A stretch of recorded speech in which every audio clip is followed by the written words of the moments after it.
નમસ્કાર દર્શક મિત્રો, હું સંદીપ સોની મારણ તીરેમાં આપનું સ્વાગત છે. પ્લીઝ પૂરો વિડીયો જોજો, લાઈક કરજો, શેર કરજો અને આવા જ અવનવા સમાચાર જોવા માટે અમારી ચેનલને સબસ્ક્રાઇબ કરજો. આખા વિશ્વમાં મહુવાનું નામ ગુંજતું કરનાર વિશ્વવિખ્યાત કથાકાર પરમ પૂજ્ય શ્રી મોરારી બાપુ દ્વારા આગામી 4 ઓક્ટોબર 2025 ને શનિવારથી 12 ઓક્ટોબર 2025 રવિવાર સુધી તળાજા પાસેના ઐતિહાસિક ગોપનાથ મહાદેવના સાનિધ્યમાં 963મી રામકથાનું ગાન થવા જઈ રહ્યું છે. ત્યારે ગામે ગામથી અને દેશ વિદેશના શ્રોતાઓ આ કથાનું રસપાન કરવા પધારશે. ત્યારે આ ગોપનાથ મહાદેવ મંદિરના ઇતિહાસ વિશે થોડું જાણીએ. વિક્રમ સંવત 1470 થી 1505 સમયગાળામાં નરસિંહ મહેતાએ અહીં શિવનું તપ કર્યું હતું. દ્વાદશ જ્યોતિર્લિંગ બાદ તળાજા તાલુકામાં આવેલ તીર્થધામ ગોપનાથ મહાદેવનું મહત્વ પુરાતનોમાં દર્શાવવામાં આવેલ છે.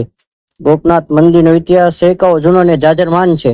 માત્ર ગોહિલવાડ જ નહીં, ગુજરાત માટે ગૌરવ ગાથા સમાન છે. ભગવાન શ્રી કૃષ્ણએ અહીં શિવલિંગ પર રૂક્ષ્મણીજી સાથે આવી 1000 કમળ ચડાવીને શિવજીનું પૂજન કર્યું હતું. ગોપીઓ સાથે અહીં આવી શ્રી કૃષ્ણએ પૂજન કરેલ હોય ગોપનાથ તરીકે ઓળખાયા છે.